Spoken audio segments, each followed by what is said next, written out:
Welcome back to another edition of the Hart2Heart Podcast. My guest today is bestselling author Jon Gordon, who I'm extremely happy to chat with. So Jon, welcome to the show. Thanks, Mike. Great to be with you. Yeah. So Jon, I wanted to chat with you for, a lot of different reasons there today. You got a lot of great books out, you're doing a lot of great things for people. But before we kind of get into all that, can you give the audience just a little bit of a brief background about yourself? Yeah. I'm a writer, speaker. I've been doing this 20 years now, and I get to work with a lot of different Fortune 500 companies, a lot of sports teams, which is a lot of fun, NFL teams, NBA teams, Major League Baseball, NHL, work with a lot of the coaches who will bring me in to speak to their teams. They'll read my books and then invite me to speak. I'll also consult with various coaches, helping them become better leaders. My expertise is really leadership, and it's positive leadership. I wrote a book, The Power of Positive Leadership, that is really about my work with all the different organizations I've worked with over the years and all the leaders, based on people reading my book, The Energy Bus, that was written in 2007. So written 30 books now, 17 bestsellers, a husband, a father. My daughter is 26. She lives in Austin. She's actually a speaker now as well. And my son is now 24, was a tennis player at Clemson, and now working with me, helping out in our area of our certification program. We actually certify people to do this work, to take these principles and practices and go work with the leaders and teams to develop stronger teams. So it's been really exciting. And now it's a family affair in our business. That's amazing. Well, obviously, you've rubbed off on your kids, and your kids have seen that you've done really well with it, and it's made you happy and successful. So why not join in their footsteps in your footsteps? So that's excellent that they learn that at a young age. But it wasn't always like that, which is so interesting. Like, I think it's a great lesson for people listening, because my daughter had no desire to do this, had no interest in what I was sharing. I would try to talk to her about leadership. At what age was this, Jon, when she had no interest? Like 12, 13, 14, 15, like all the way through teenage years and even college. Like, she never thought she would do this. I never thought she would do this. She was terrified to speak. And I even had to read my book, The Carpenter, and she's like, yeah, it's okay. I don't see what the big deal is. And wasn't really into my work. My son literally had no interest in what I was sharing. I would try to give him advice, and he's like, yeah, whatever, Dad. Meanwhile, his tennis coach would give him the same advice, and he thought it was the most brilliant advice ever, but he didn't want to hear it from me. So what I've learned is, it's more what you are demonstrating to your kids matters more than anything. And it's not as much being taught. It's about what's being caught. And what are your kids catching from you? And so I really did live the principles. And I even admitted my flaws and my mistakes over time. And they saw me transform from negative to positive, because I actually wasn't always a positive leader. I wasn't always a great father. I was actually really miserable and negative at one point when they were really young. And my wife almost left me because I was so negative. And that was the crisis moment that led to a defining moment that changed my life. And I really asked what I was born to do, and why am I here? And why am I so miserable? And I was miserable because I wasn't living with purpose. I had no mission. And I believe we all need three things. We need a mission, a team, and a scoreboard. That's what I realize now. And I didn't have this mission. And so I began asking what that mission is and how I can make a difference in this world and focus more on others than myself. And that's when my life actually began to turn around in that moment. And so I began working on actually being a more positive person, because my wife said I was so miserable and negative. And that began this journey of starting to teach positive leadership and positivity and doing this work and writing these books. So to me, it's so ironic that I actually am known as the positive guy when I'm not naturally positive. But it's a great testament in terms of actually living the principles, walking the walk, learning and growing. And now it's so wild that I see my kids working with me. And we're about to have Thanksgiving here in the United States. And we're literally talking about our work, our craft, our talks. That's our family dinner now, is our conversation around how we can be better, but make the world better. Well, that's got to be a great feeling, because obviously, your kids that you've produced and that you're now working with are, doing great things for other people. And, I don't have kids of my own, but people always say that that's, their life's the greatest accomplishment in many ways, when they see their kids, doing well and being happy. And, that gives them more satisfaction than even, being successful at work is just seeing that, their kids growing up and being successful and having a deep or connected relationship with them. So, it's fantastic that you've been able to do that with your kids. In terms of like, you were talking about like, finding a message and finding a meaning. And so, coming back to what you said about at one point you were being, you were a little bit miserable. Like, what was it that changed for you? Because you kind of brought up meaning first. So was there something that you didn't have that wasn't bringing you meaning that all of a sudden after was bringing you meaning? And how did you go about to bring that actual change? So I wasn't living with purpose. Early on in my life, in my 20s, I actually opened up a bar in Buckhead in Atlanta. And while I did that at the age of 24, Buckhead, that's quite the name of a town. oh yeah, Buckhead, Atlanta. It was a happening place in the 90s. I arrived after college in 1994. And man, it was just sprawling and all these like young people hanging out, having fun, post college parties and gatherings at the bar and hanging out. It was just a great time. Girls and beers everywhere is what you're everywhere. trying to say. I can't. Yeah. Everywhere. Put it this way: I opened up a bar at 24, but I met my wife 3 weeks later after opening the bar. That's hilarious. So it was actually good. It probably saved me from a lot. So that was actually a good thing. And so I had this bar, and then I started a nonprofit called the Phoenix Organization, and we raised money for youth-focused charities, and we volunteered. So I would meet these people at the bar, Mike. They would literally be drunk, and I'd say, hey, you want to get involved in this charity and make a difference and help the boys and girls up? And they're like, yeah, I'd get their card. I'd reach out to them, and they'd like, oh, okay. I'm like, hey, well, that's what they do at the casinos, right? They get people drunk so they'll, gamble more. So it makes sense. I was getting them drunk to actually make a difference and impact lives.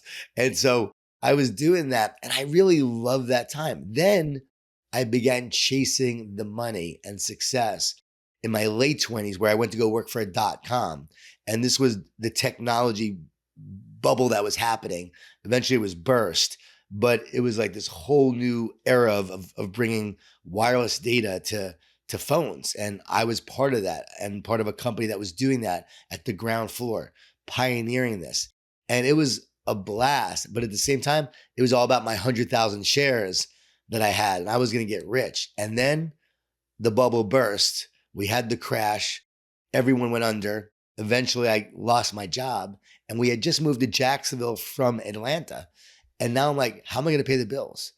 How am I going to support my family? So I was so miserable and negative because I was so worried about my future. I didn't know how I was going to help my family survive and even thrive.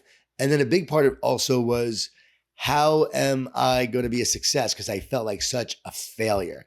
So my whole identity was wrapped up in success, and now I was a failure. So what changed was when I finally said, what am I born to do?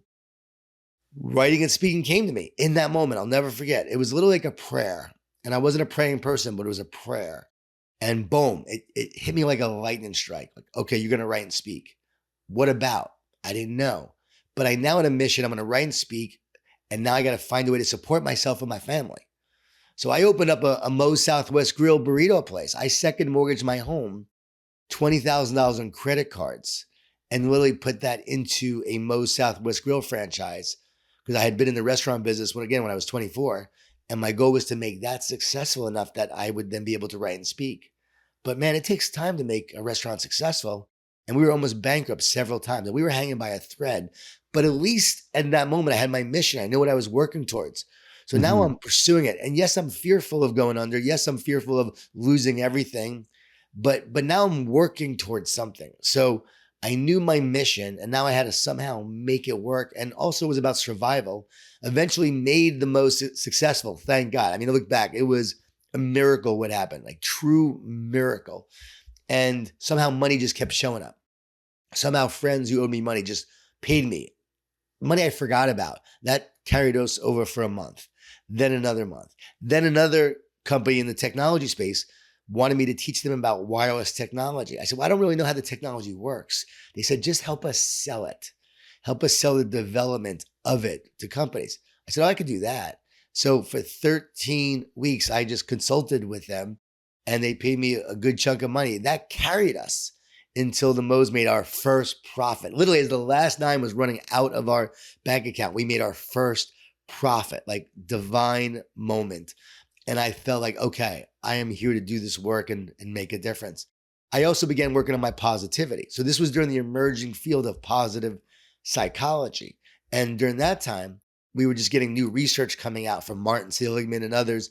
And I began practicing gratitude every day because I read you can't be stressed and thankful at the same time. We're recording this a day before Thanksgiving here in the United States. And I began practicing gratitude, saying what I was thankful for, because I read you can't be stressed and thankful at the same time. So if you're feeling grateful, you won't feel stressed. So every day I was walking and practicing gratitude, saying it out loud. My neighbors thought I was crazy, but I was just walking around the neighborhood. And over time, I began feeling more and more positive. I started to feel a shift.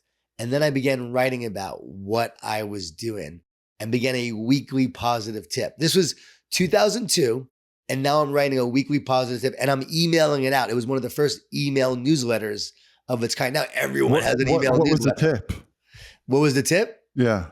It was called Jon Gordon's Positive Tip. Yeah, it was about gratitude. It was the science and benefits of gratitude, giving yourself an exponential boost of energy between the walk and the exercising, producing the endorphins and the positive emotions, plus the science of gratitude and activating that prefrontal cortex part of the brain instead of the limbic system and the reptilian part of your brain. And the more you actually do that over time, you can rewire your brain from negative to positive. That's amazing. And actually, I don't know if you're familiar with the guy, Barry McDonough. He wrote a book called Panic Away, I think it's called. I'm pretty sure anyway. But that's when I learned that about panic attacks where, when you have a panic attack, basically your amygdala, your limbic system is just going crazy. And then you can't actually use your prefrontal cortex or your smart brain. And so that's why people get stuck in these loops. So his actually method for bringing down a panic attack is actually to say, bring it on, bring it on, bring it on. And so the reason for it, the scientific basis is that if you have, if you're in a panic mode and your amygdala is going crazy, and then you say, back off, back off, back off, or like, get me out of here, I'm scared. That just generates more anxiety. That just, makes your brain think that you're actually more scared. But if you say to your brain, okay, bring this on. I don't really care. Like, bring it on. Like bring on more anxiety. That's like you fighting back. It's almost like if someone hits you in a fist fight and they see that you're hurt, well, then they're going to go in for the kill because they think you're hurt. They think that, they can get you at that time. But if, someone hits you and then all of a sudden, you hit them back, then, the other person stiffens up a little bit. And so that's the same thing that happens to your brain, so it's called cortical inhibition. And what happens is the reptilian part of your brain hijacks that rational part. And literally you have a quarter second to override the reptile with what I call the positive dog. And the positive dog part of the brain is that prefrontal cortex. And why positive? It's the loving, unconditional nature of dogs. And so when you're practicing love or gratitude or prayer or mindfulness, you're activating that part of the brain. So again, you have a quarter second, but literally if the reptile hijacks the rational part, that's why we say things we wish we didn't say. It's why we actually have road rage, and it's why we have the anxiety and the panic attacks. Now, I love what he said in that. Like, that's one way to look at it. Like, how do we take it on? But I still believe. I want to know your method, though. In the fighting part, you're bringing forth an anger. And when I'm playing sports myself, and I'm an athlete, right? I played Division I lacrosse at Cornell, and I love pickleball now. And even when I play now, I failed miserably as an athlete a lot of times because I wasn't mentally tough. I wish I can go back and do then what I know now. This is why I help so many athletes, because I've been bad. My teammates can't believe what I'm doing now because they're like, you were a mental wreck back in college. And so, and you know what, I was. But my method now is love casts out fear. And so the minute you focus on love, fear actually dissipates. Love creates connection, whereas fear is creating a disconnection within your brain and your neurological system. And connection leads to wholeness and healing, and disconnection leads to disease or dysfunction, right? And so the key here is the minute I focus on love, fear dissipates. So what I teach athletes is love the battle, love the competition, Love the moment. Love this opportunity of what you get to do, which is very similar, like bring it on, bring it on. But instead of like, I'm fighting, because anger is steroids of the soul. Anger is actually similar to depression. It's just more advanced, or it's more active, and it's a little bit stronger. So I'd rather you be angry than depressed and sit on a couch. But if you actually look at someone who's angry, they're actually depressed, and they're trying to move their way out of it and take an action on it. And so what it is, it's temporary. You got to keep on taking the steroid. David Goggins is always teaching about being angry, and you got to be angry and you got to fight. But the moment you're fighting, you're producing a cortisol response, and it's actually weak, draining energy. Love is sustaining and much more powerful. So instead of anger, I want you to move towards what's the wound that's driving you. Recognize that, and then heal the wound, and then move towards love and connection, power and peace, confidence and courage. And the minute I focus on loving the battle, loving the moment, loving that I get to do this. Let's go. Bring it on. I love this. I love that I get to have this opportunity. To me, that's my strategy. And so if someone, fear. So I do want to talk to you a little bit about, athletes in particular, but let's just come back just to this moment. So if someone is having a panic attack, you're saying that they should basically tell themselves that they love themselves, or is this work that like needs to be done also outside of the panic attack to prevent it, or can both be done? It's done outside of the panic. You don't just wait for the panic attack to respond. You actually start bringing forth and connecting and praying and surrendering and trusting. The root for the Greek word of anxious means to separate and divide. So when you're anxious, you actually feel separate and divided. You feel disconnected. So anxiety, a panic attack, is letting me know that I feel disconnected and separate, alone, and powerless. So how do I bring back power and connection? And this is where spirituality comes in. You were made for connection. You were made to heal. And in connection, you do heal. You heal in loving relationships, relational psychology says. You heal when you love yourself. And I believe spiritually, when you're connected to your creator, because I don't think we're here by accident. I look at the eyeball and I look at our brain and 86 billion neurons. Didn't happen by accident. There's a design there. And when you look at that, there's a creator that created us for connection spiritually, spirit and soul. When you're connected, guess what? You feel more peaceful. You feel that love. You feel that power. And that's how you take it on. Because if you're hanging over a cliff and someone's holding you over a cliff, like they're going to throw you off, and you're feeling this fear and anxiety and panic, telling yourself, bring it on, might not work, right? It might not work in that moment. But trusting in that moment, praying in that moment, surrendering in that moment, that's actually what could give you peace. Knowing that ultimately life is short. Life is temporary. And I like memento mori. I like remembering one day I will die. You know, I have that tattooed on my stomach. See, no accident. I'm going to die. Guess what? So I don't want to live with regrets. So what am I really worried about if I know I'm going to die one day? So guess what? How do I want to live in the moment right now? And that's the way to help someone out of it. But I would have that person start doing the work to rewire that brain. I would have that person to start to nourish their mind and their soul and to create more connection. I would let them know that panic attack is letting you know that there's an unresolved wound within you and in your soul and in your experience and in your trauma of your past that does need to be healed. And I wrote all about this in The One Truth. The One Truth is literally a new epic book I wrote that really explains all of this and leads to real mental toughness, real healing. Because there's a lot of people out there, pressures of privilege, and there's all these things telling people, but we've got to get to the root to help people heal. And as you heal, you know what happens? As you heal your mind and soul, your brain actually starts to work differently and starts to rewire.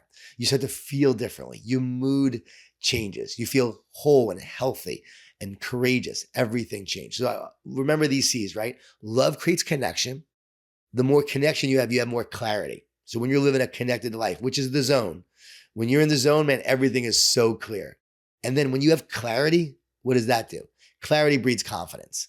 The minute I start seeing things so clearly and I'm playing baseball and that ball looks like a grapefruit, or I'm on that sales call and I anticipate what that next conversation is going to be, that next sentence is going to be, and I'm in that business mode and I know what to do next and I could just see it and feel it. Now I have confidence. And then when I have confidence, I have so much more courage.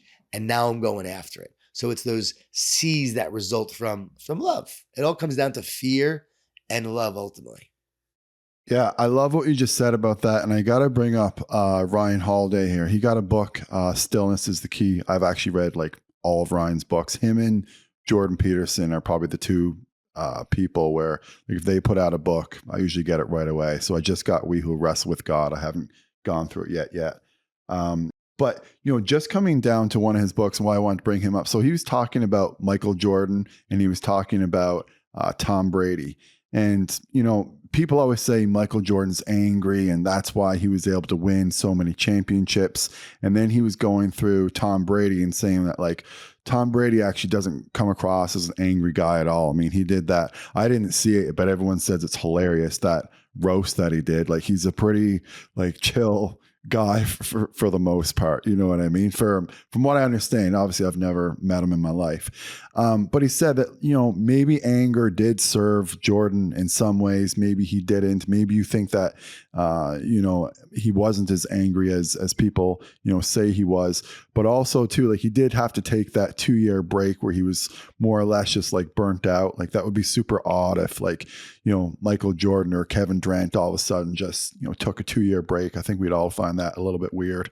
And then you look at, again, someone like Tom Brady, who seems to have enjoyed his championships, like every time he won, it was amazing. And I guess where, every time Jordan won, maybe after the first time, it was just like a relief because he just expected to, like anything else would just be like a complete failure. So how do you look at those athletes? And do you think that anger did serve Michael Jordan or do you think that it didn't serve him? Or did he actually just love the game, love winning, love basketball, and it was all love that kind of got him those 6 championships? Mike, it's so funny you're asking that because it's like you're reading The One Truth, and I know you haven't read it yet because I wrote about this in that book, actually. That's hilarious. About Michael Jordan. And I've talked to Michael Jordan's teammates. I spoke to the Bulls recently, and I also talked to one of his teammates, John Paxson. I spoke to some of his coaches.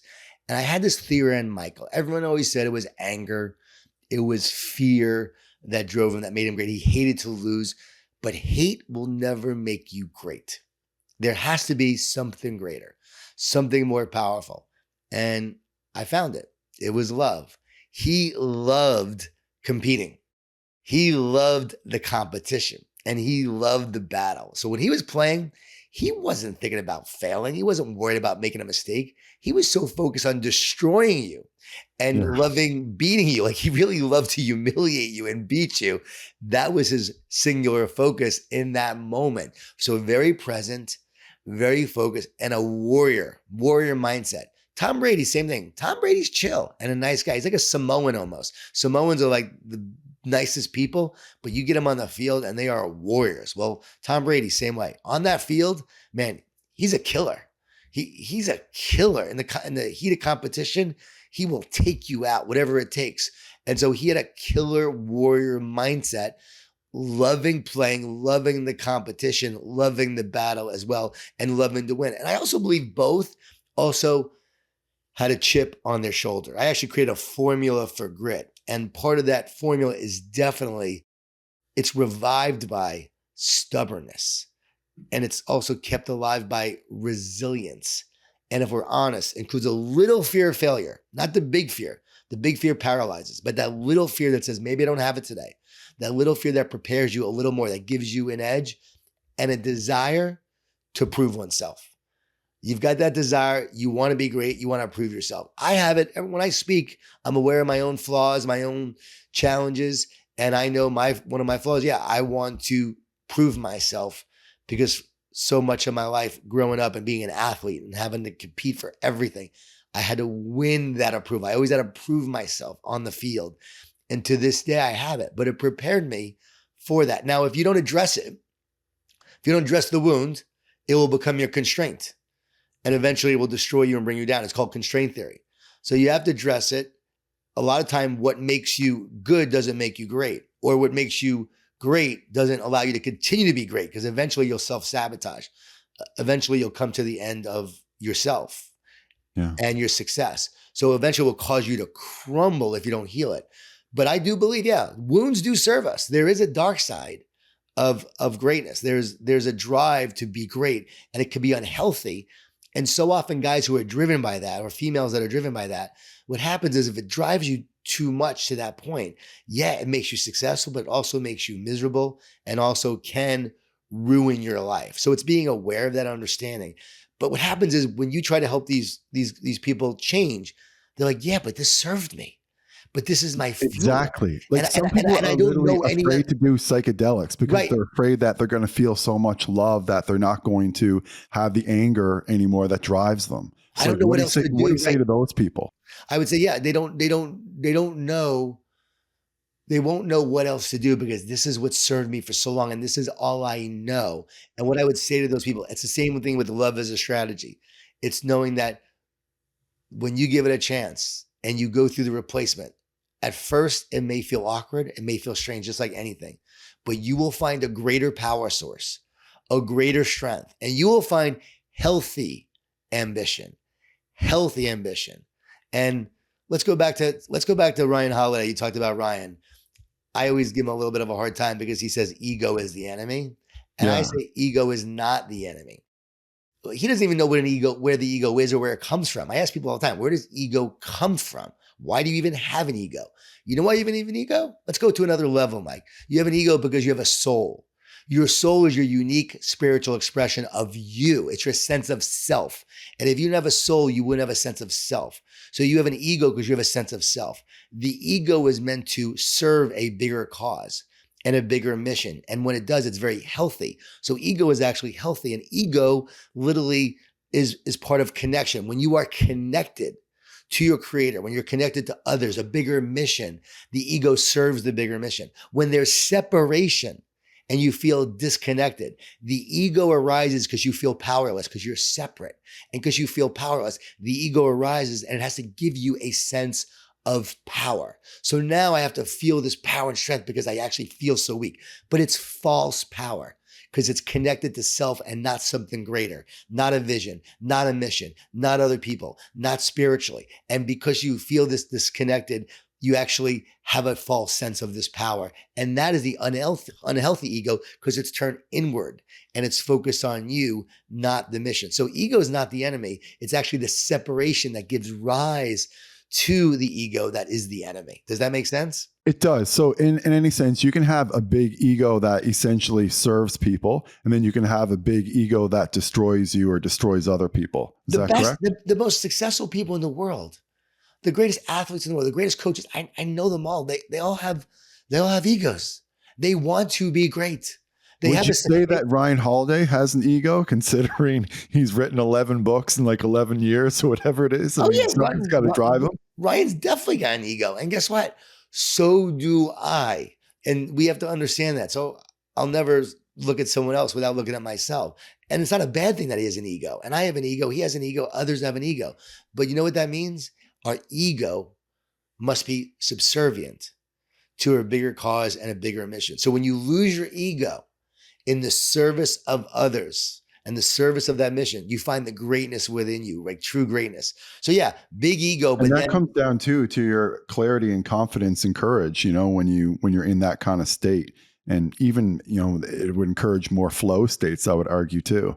So I love that you just said flow state. Like this is a divine conversation because you keep going where I want to go. The flow state, the zone state, everyone always calls that a peak experience. But you know what's interesting? That's actually our natural experience. We are meant to actually live in flow state. We're meant to be connected and one. And in our oneness and connection, that is the zone and that's the flow state. So that's actually your normal natural state.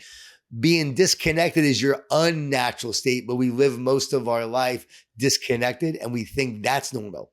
Normal is actually flow, peak experience, and we're meant to live in the flow. Again, the greatest performers, greatest athletes, they understand that there's highs and lows and there's high state of mind, low state of mind, and that we want to live in a high state is more often than not.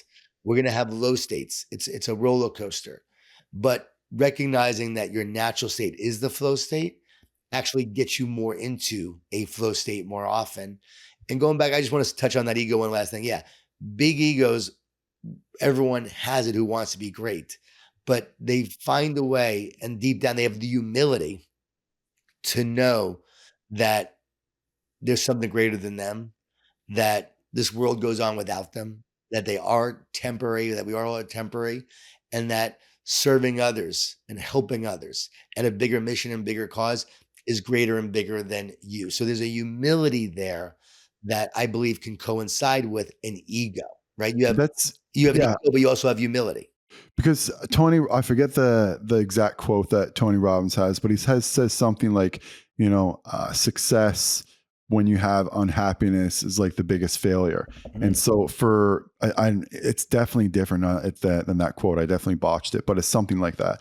But anyways, I guess my point there is like for those types of people that he's talking about, he's probably talking about people who have a big ego that's just self-serving them.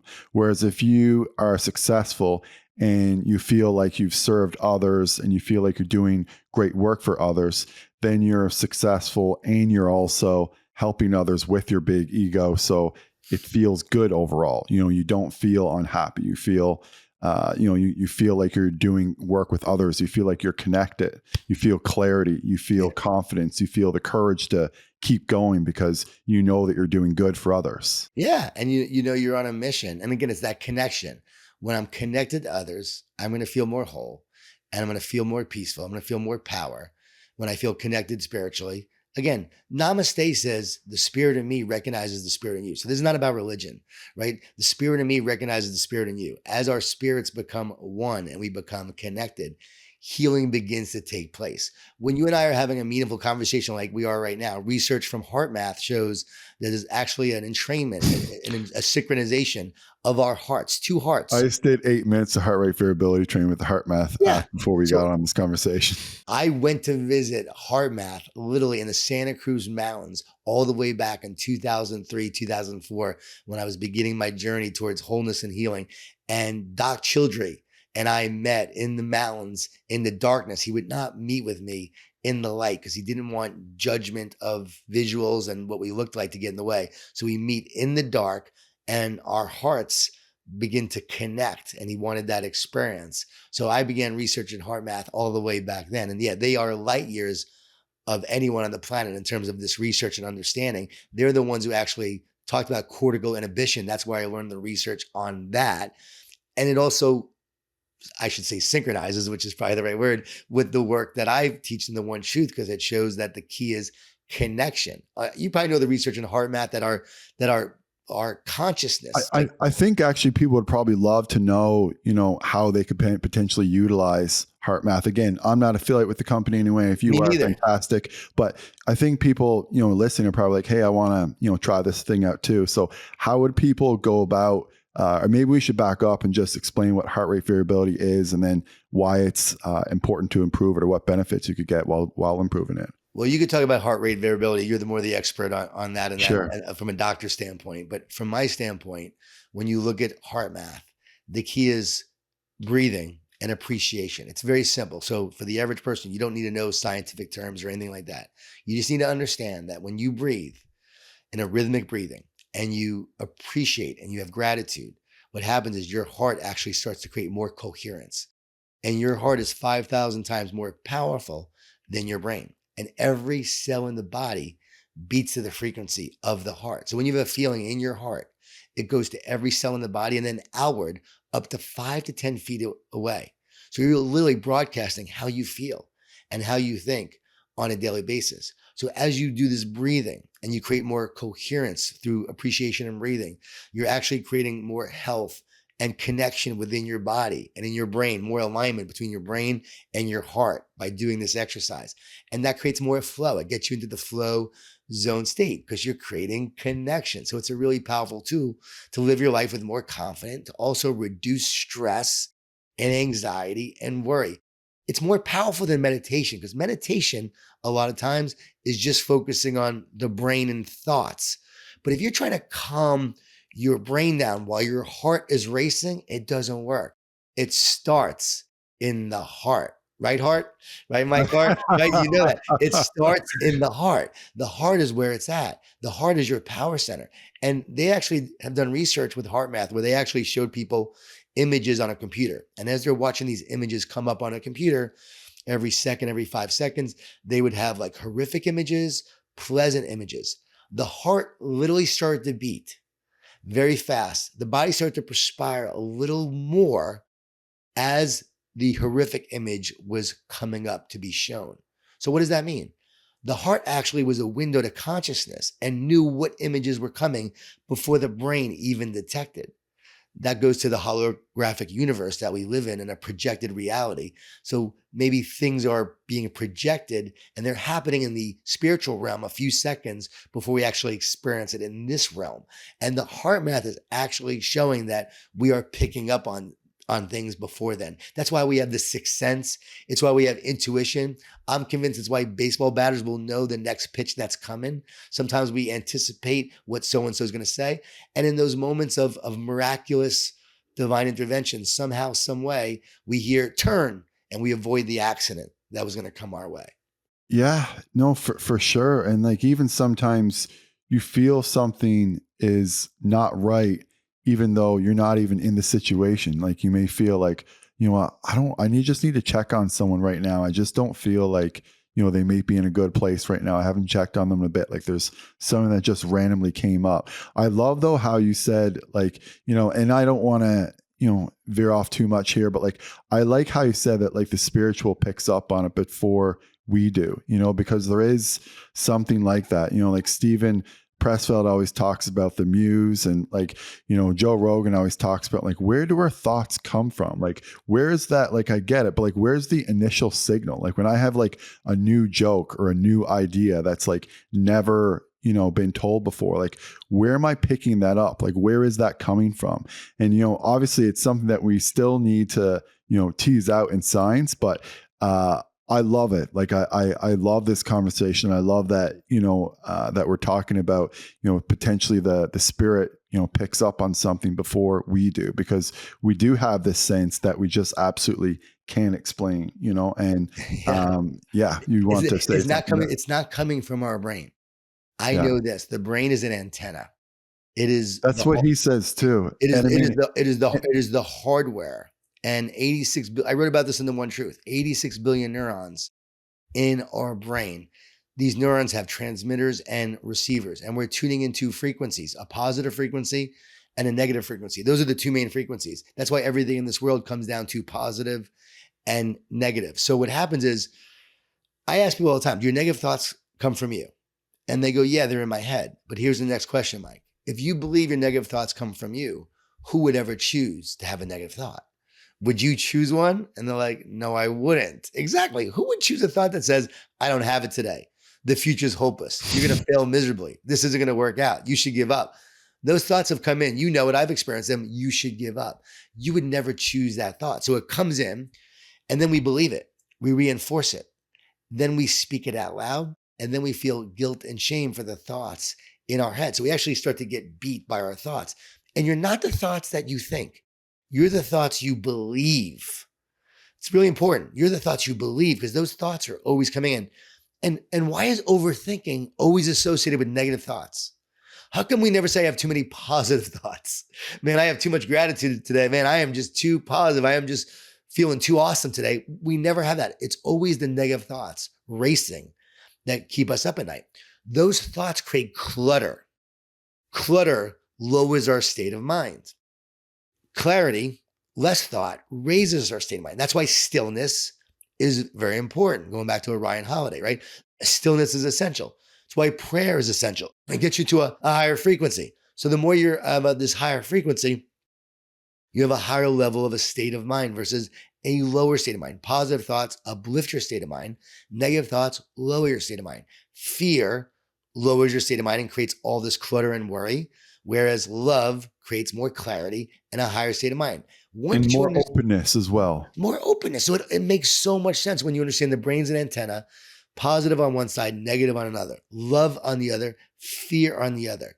And you can start to see how thoughts work. Again, I wrote all about this in The One Truth to explain how thoughts work how we have these negative thoughts and negative cycles, why, when we have a lot of negative thoughts, we get more and more negative thoughts. We go down this downward cycle because what's happening is now we're tuning into that brain is affected. I'm convinced when you eat bad foods, I'm convinced when you take too much medication, when you do too much cannabis and alcohol, you start to damage the antenna of your brain. And talking to Dr. Chris Palmer, who wrote Brain Energy, all the mitochondria in your brain are the energy factories.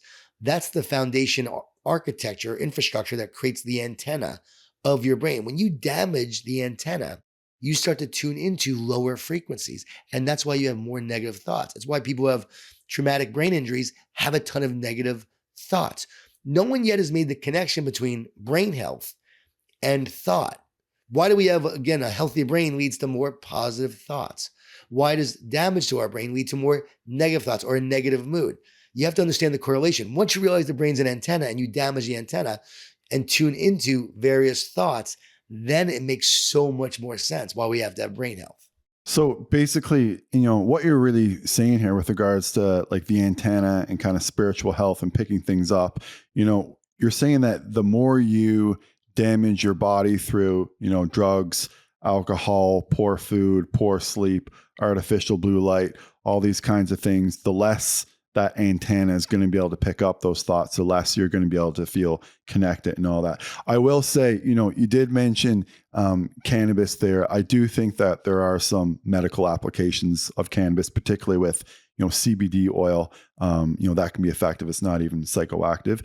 And I am adamantly against, using high THC cannabis all day because it's going to make you feel better for a little bit, but you do develop, unfortunately, a pretty rapid tolerance to cannabis, to high THC cannabis. Then you need to use more and more of it. And then instead of getting, a therapeutic benefit like you do at the beginning when you use it, then you're essentially just, you're not even really chasing the high. You're actually just chasing to get back to baseline.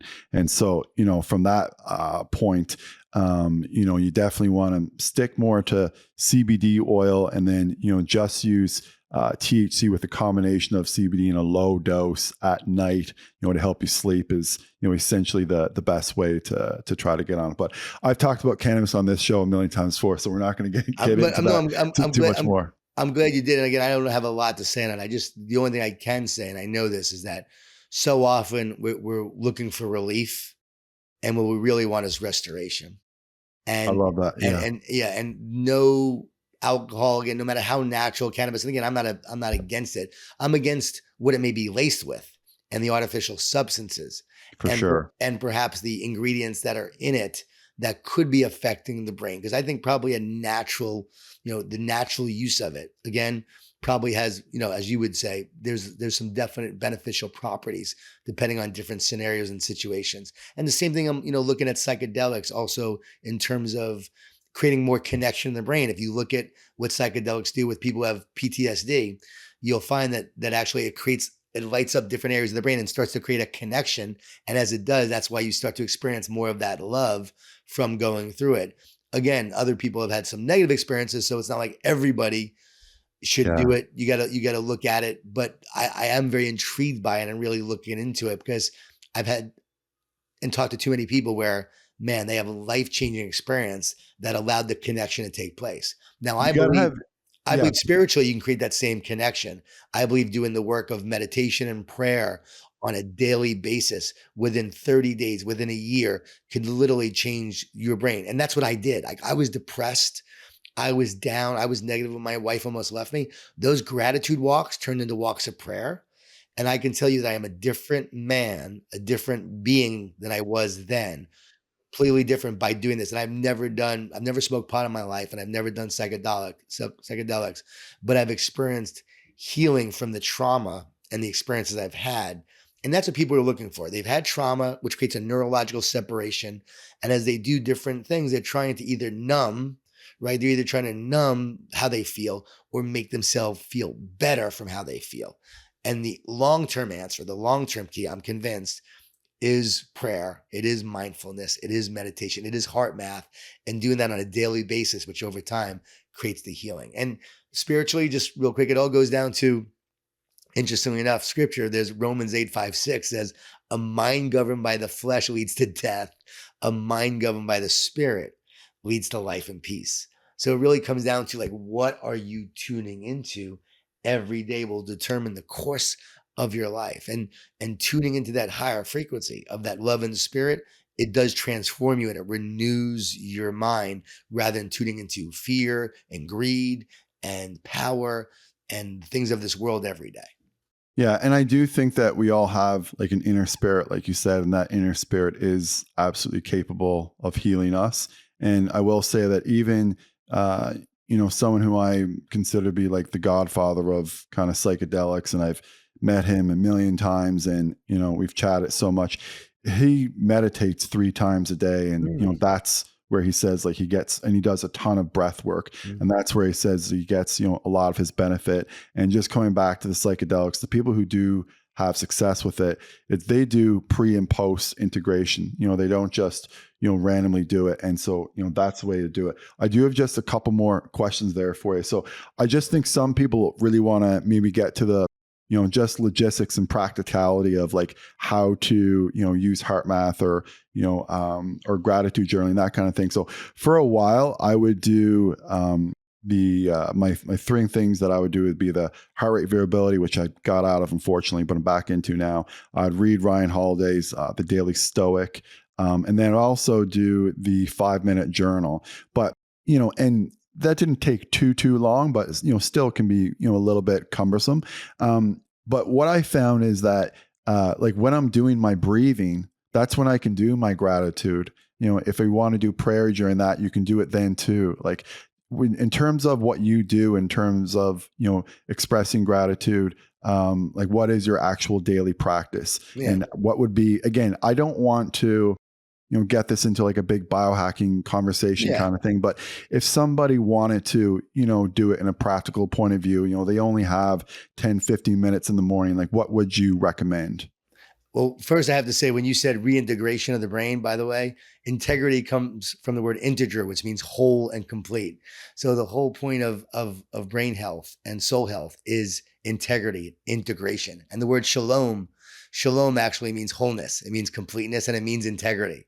So it's interesting how the spiritual and the science actually go hand in hand in terms of integration and creating oneness and wholeness. So my goal every day is to do those things. So how do I do it in a practical way? Pretty simple. Wake up in the morning and I go take that walk of gratitude. So while I'm walking, I just say what I'm thankful for. And I will do that every morning. And then I begin, after gratitude, just start to pray. Surrender, like the serenity prayer. I start to just trust. I begin to receive. I begin to just accept great things in my life. So there's some positive self-talk and there's a whole feeling of just connecting to this higher purpose and higher mission. And I do that every morning. At night, before I go to bed, I write down my success of the day. And I create a success journal. And I encourage people to write down their success of the day, the one great thing that happened that day. So every night you go to bed, you're focusing on your success, not your failures. It's okay to learn from your failures, of course, but you want to end the day on your success. Why? What you focus on shows up more in your life. So every night I go to bed a success. I'm waking up a success. And as I look for my successes during the day, I'll start to experience more of them. If you don't believe me, look for blue cars on the road today. You'll start to see more blue cars on the road because the brain is an antenna. So what you look for, you will find. So do a success journal. And then my favorite tip, and again, I'm a big fan of breath work as well, breathing and gratitude. And For how long each day? And also I actually do breathing throughout my day. I don't do it like a set thing. I just do I just do breathing throughout my day. And you do like nasal breathing? Is sometimes I'll do the inhale and that second breath. So when I start to feel anxiety, I'll do that. Other times I'll breathe heart math style. And I'll just basically try to get into a rhythmic breathing of 3 seconds, 3 seconds, 4 seconds, 4 seconds. So I'll do rhythmic breathing like that. So it just depends on the mood I'm in. And why does breathing work? It gets you to that state of mind. It's not about the circumstance. It's always our state of mind.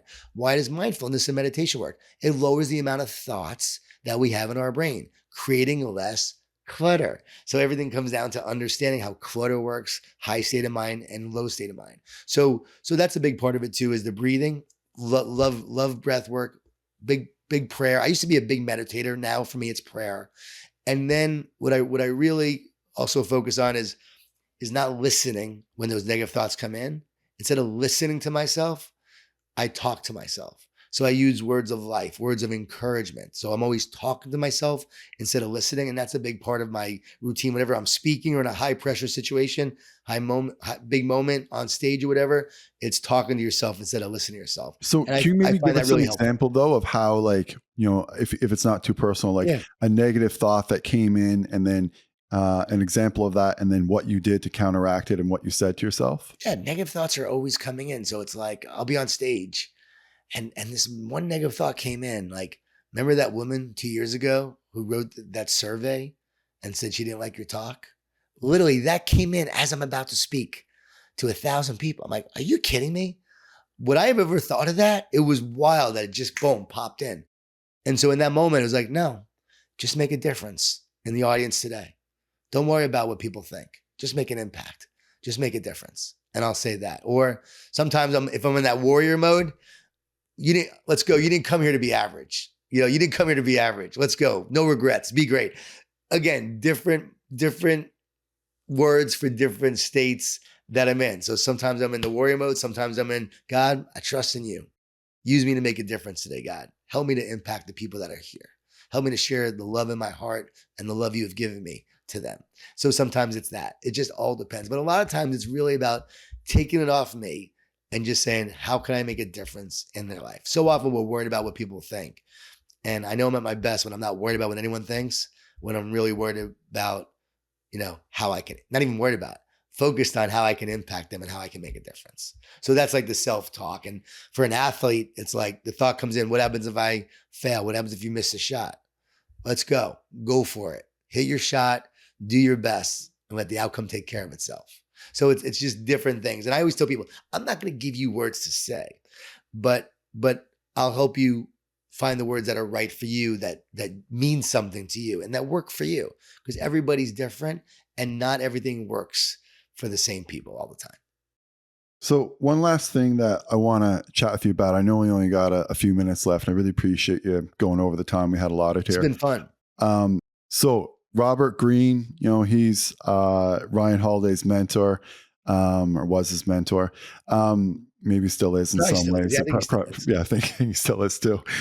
So he talks about confronting our dark side, and you mentioned, the dark side earlier briefly, but we were just on so many different topics that I just had to keep going with that conversation. But I did want to circle back here at one point, and so do you have a dark side? Do you agree that Robert Greene, is correct in that we all have a dark side, and that if we don't express it in some kind of, positive way, it's going to come out in an ugly way? Or is that something that you think that, with the power of prayer, positivity, and all these things, that we don't necessarily even need a dark side, and we don't necessarily need to confront it? What are your thoughts? Such a great question. We all have duality. There is light and dark in everything. And there is healing and there is a wound. So you're either living from your wound or you're healing. And the dark side is where there's no light. So what that means is that there's no light getting into that dark place. And so that tells me that there's like a black hole there. And if you ever look at a wound, that wound is pretty dark. And so I believe that what he's talking about, the dark side, is your wound that drives you with unhealthy ambition. And it's the need for approval. It's the need for validation. It's the need for success. It's because you haven't been loved. It's because you had trauma when you were young that caused a neurological separation in your brain, caused you to feel unworthy, unloved, that caused you to have shame. Why would a dark guilt. side cause you to want a need for approval? Oh, because in the dark side, in the wound, the result is not being loved and not being validated. It goes to the identity of who we are. Mike, everything is ultimately an attack on identity. It all comes down to identity. Who are you? Why are you here? And your identity is, I'm not enough, or I am somebody and I am loved. Again, The healthy side of it, on the ego side is you're always having to prove yourself because you are powerless and separate and feel that way. And so I've got to get the approval of others and the success and the fame so I can actually fill my dark hole. I'm always trying to fill the hole with something. So am I filling it with the approval of others, with success, fame, with addiction, with alcohol, whatever it may be? Am I filling the hole that I have with stuff, or it comes down to, am I filling it with the love of God, the love of my creator? And I was created for a reason, and I'm here for a purpose, and I matter, and there's something to my existence. I'm not an accident. People think they're an accident. I go, well, even people think this world is an accident. I go, if this world is an accident, you're an accident. and if you're an accident, is there meaning? And why would you ever have purpose if you're an accident? See, the logic doesn't fit when they think that way.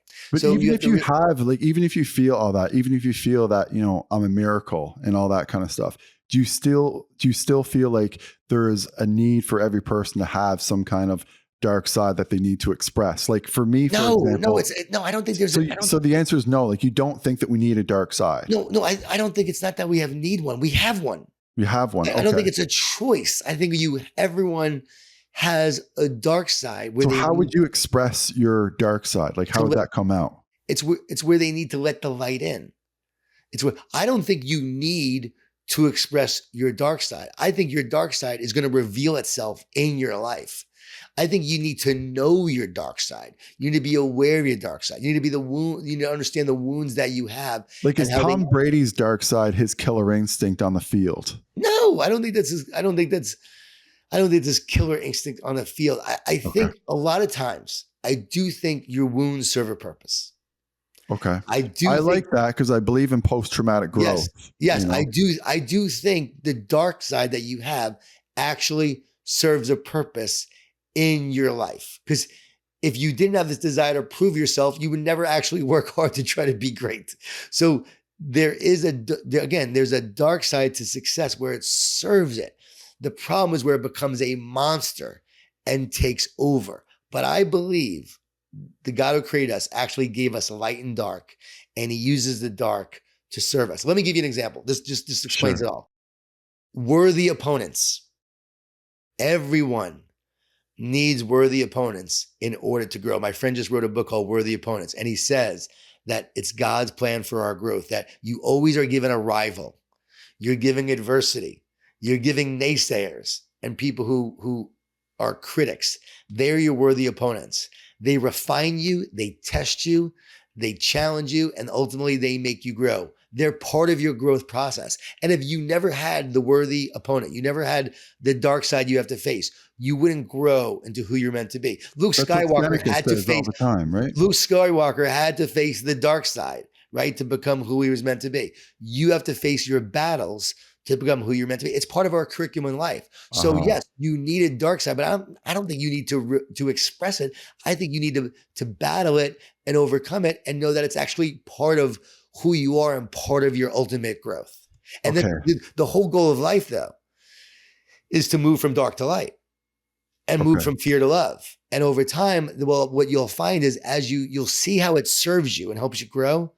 But then as you start to move, as we talked about earlier, you start to replace that fear fuel with love fuel. And as you do that, now you grow to a whole other level of wholeness, health, and happiness that leads to greater healing on this journey.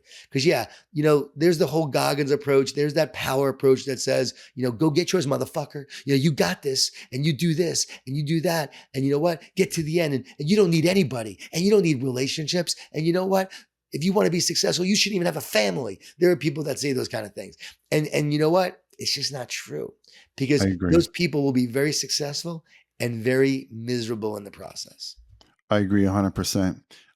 What about though, so for example, I know I got it for another minute. I just want to ask you this question. So, I do a lot of MMA, and I also too, all the time.